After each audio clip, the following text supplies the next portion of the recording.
Everyone, मैं प्रियंका आप सभी का स्वागत करती हूँ आपके अपने YouTube चैनल पर। और भाई आप सबको पता है कि इस बारी जो एग्ज़ाम है सीटेट का ना वो 2 दिन होने वाला है। 14 दिसंबर को भी होगा और 15 दिसंबर को ही होगा। ठीक है, यानी कि दो शिफ्ट में मॉर्निंग इवनिंग और नेक्स्ट डे भी आपका मॉर्निंग इवनिंग रहने वाला है।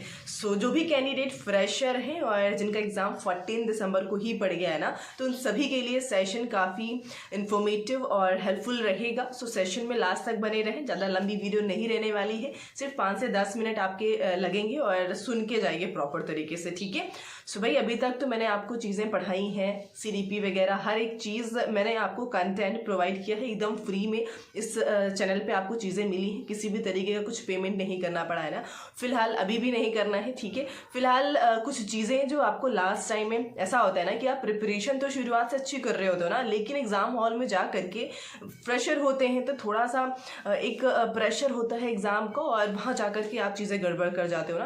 भाई टाइम तो आपका लिमिटेड होता है भाई, 150 मिनट होते हैं आपके पास और 150 क्वेश्चन अटेम्प्ट करने होते हैं। और सीटेट का पेपर आपने देखा ही होगा भाई, लेंदी होता है थोड़ा सा। और अगर एक क्वेश्चन में आपने 2 से 3 मिनट दे दिया तो फिर आप सोचिए कितने मिनट्स आपके पास बचेंगे हर क्वेश्चन के लिए ना।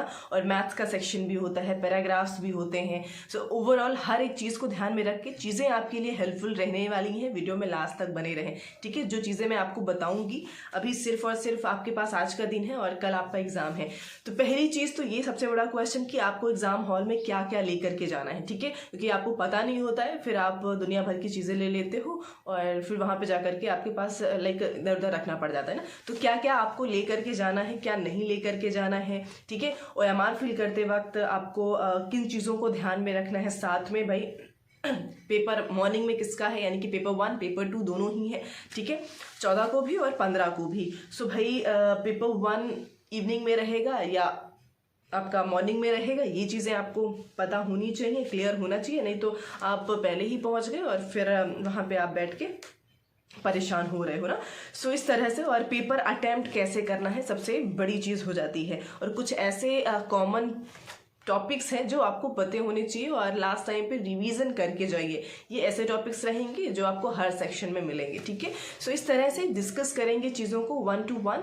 सो भाई चलिए समझते हैं, चीज़ों को सीखते हैं। अब बात रही कि क्या क्या लेकर के जाना है ना, तो आपके पास सिर्फ और सिर्फ एक बॉल पॉइंट होना चाहिए भाई। वहाँ पे वॉच वगैरह भी अलाउ नहीं होती है। ठीक है, आप प्रॉपर जैसे कि ऑफलाइन हो चुका है ना, तो यहाँ पे आपके पास 1 से 2 आप बॉल पॉइंट रख लीजिए, पेन, और उनका इस्तेमाल करना है। जेल पेन बिल्कुल नहीं लेके जाना है। वहाँ पे OMR फिल करनी होती है तो जेल पेन का इस्तेमाल आप नहीं कर सकते हैं।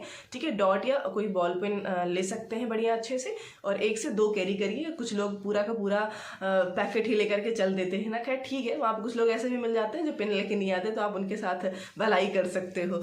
फिलहाल ये मजाक की बात रही। ठीक है, तो आपको पेन अपने साथ में कैरी करना है। और जहाँ तक है लोग पेंसिल, इरेजर, हर एक चीज़ लेकर के पूरा बैग में अपना पर्स लेके जाता है ना, तो भाई पर्स भी अलाउ नहीं होता है। अगर वो विजिबल है तो मे बी कहीं कहीं सेंटर्स में अलाउ कर देते हैं, अदरवाइज नहीं ही करते हैं। ठीक है, आप हाथ में अपना एडमिट कार्ड मोस्ट इंपॉर्टेंट, और एडमिट कार्ड जो अभी आपका जैसे कि 11 तारीख को, आज 12 तारीख, आई मीन 13 है आज, सॉरी। ठीक है, 12 या 13 ऐसी है, मुझे एग्जैक्टली याद नहीं आ रहा है, कल ही आपका शायद एग्जाम है। सो भाई बात ये है कि ओवरऑल जिनका भी एग्जाम है 14 को, उनको अपना एडमिट कार्ड जो अभी निकला हुआ है, सिटी वाला नहीं लेके चले जाना। ठीक है, जिसमें सिटी आपको रिलीज हुआ था, एडमिट कार्ड लेके जाओ के अपने आधार ओरिजिनल लेके जाना है, एक फोटो रख लीजिए। ठीक है, अपना एडमिट कार्ड, आधार, ओरिजिनल आधार लेकर के जाएंगे। ठीक है, जीरोक्स नहीं चलेगा वहाँ पे, और फोटो।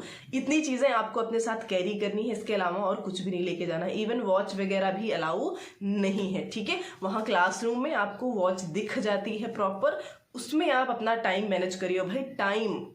ठीक है, वॉच तो लेके नहीं जाना है, लेकिन टाइम बहुत इंपॉर्टेंट है वहाँ पे मैनेज करना, क्योंकि आपके पास बहुत लिमिटेड टाइम होता है और आपको सारी प्रिपरेशन आपकी वही लाइक जो आपका 2.5 घंटे होते हैं ना, उसमें ही आपको अपना देना होता है 100%।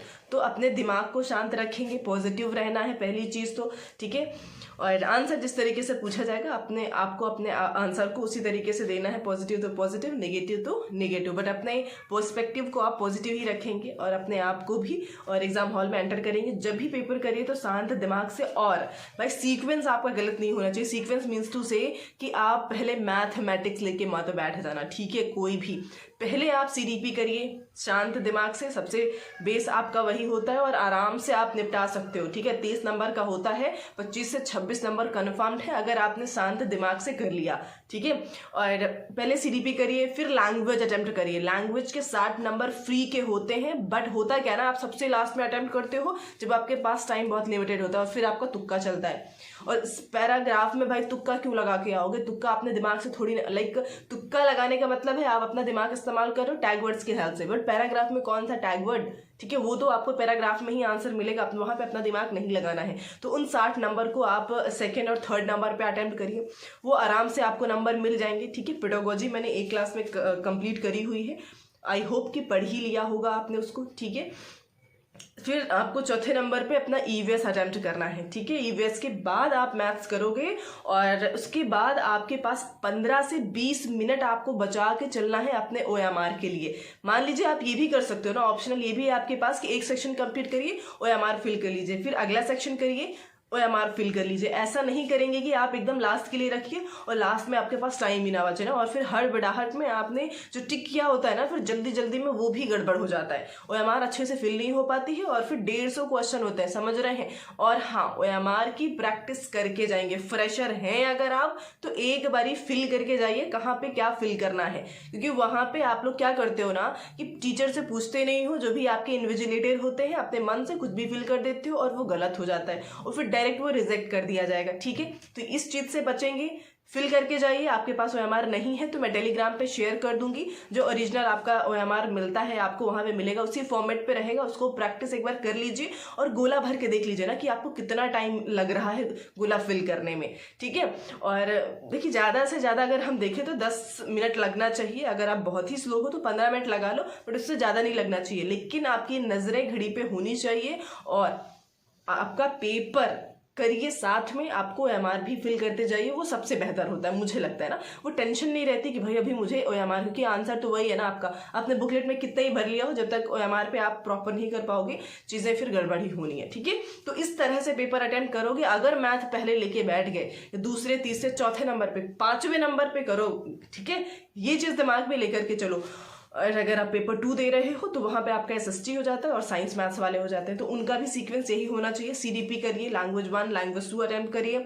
अगर आपका एसएसटी है तो उसके बाद आपके पास एसएसटी के लिए काफ़ी अच्छा खासा टाइम मिल जाता है, आप उसको करिए आराम से। लेकिन अगर आपका मैथ साइंस है तो पहले साइंस करिए, मैथ का पेपर अच्छा खासा लेंदी आता है ना, और लास्ट में ही आपको मैथ अपनी अटेम्प्ट करनी होगी, ओके।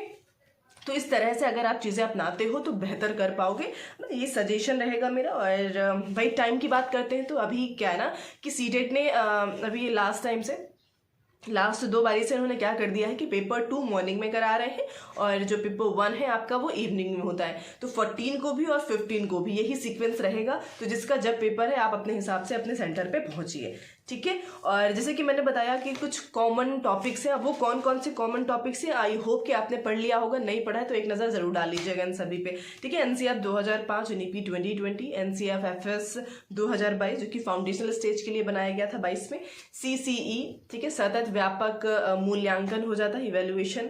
और पोर्टफोलियो क्या है, फॉर्मेटिव असेसमेंट यानी कि रचनात्मक योगात्मक मूल्यांकन क्या होता है, एनेक्डोटल रिकॉर्ड्स क्या होते हैं, चॉम्स्की हो गए, जीन प्याजे, वाइगोत्स्की, और लर्निंग डिसेबिलिटीज़ जितनी होती हैं आपकी ना, अधिगम अक्षमताएं जिन्हें कहते हैं, कन्वर्जेंट डाइवर्जेंट थिंकिंग अब सारी और अभिसारी चिंतन, ये ऐसे टॉपिक्स हैं भाई कि 5 में कहीं भी नज़र आ सकते हैं। इन सभी को आपको एक बारी लास्ट टाइम रिवाइज करके जाना है, ठीक है। ऐसा नहीं है कि सिर्फ एक ही चीज़ एक ही सेक्शन में आने वाला है तो उसको छोड़ दो, ऐसा बिल्कुल नहीं करना, ठीक है। एक बार पढ़ लीजिए, रिवीजन कर लीजिए। बाकी कुछ डिफिकल्ट वर्ड्स जो कि मैंने प्रॉपर आपको कठिन वीडियोस की एक क्लास दी हुई है, अगर नहीं देखा है तो जरूर देख लीजिए, ठीक है। और साथ में डिफिकल्ट वर्ड्स कैसे होते हैं, जैसे कि मास्टरी ओरिएंटेड होता है आपका, performance oriented, entity view, incremental view, ऐसे वर्ड्स जो आपको डायरेक्टली आपके ऑप्शन में नजर आते हैं और इनका मीनिंग अर्थ नहीं पता है ना, तो आप टैग वर्ड से भी कुछ नहीं उखाड़ पाओगे, ठीक है।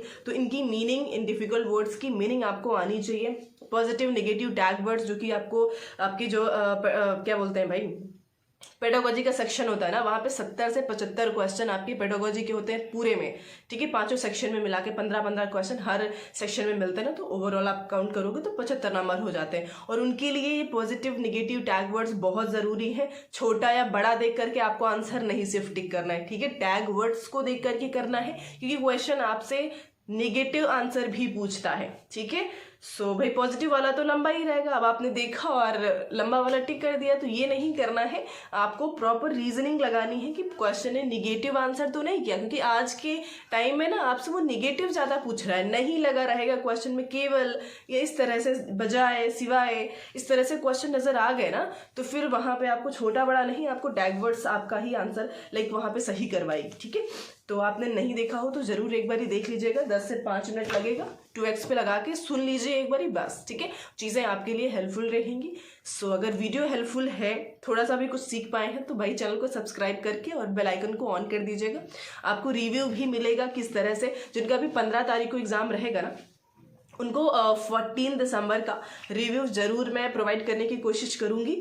सो साथ में जुड़े रहें, और आज के लिए इतना ही रखते हैं, मिलते हैं नेक्स्ट सेशन में। Thank you so much everyone.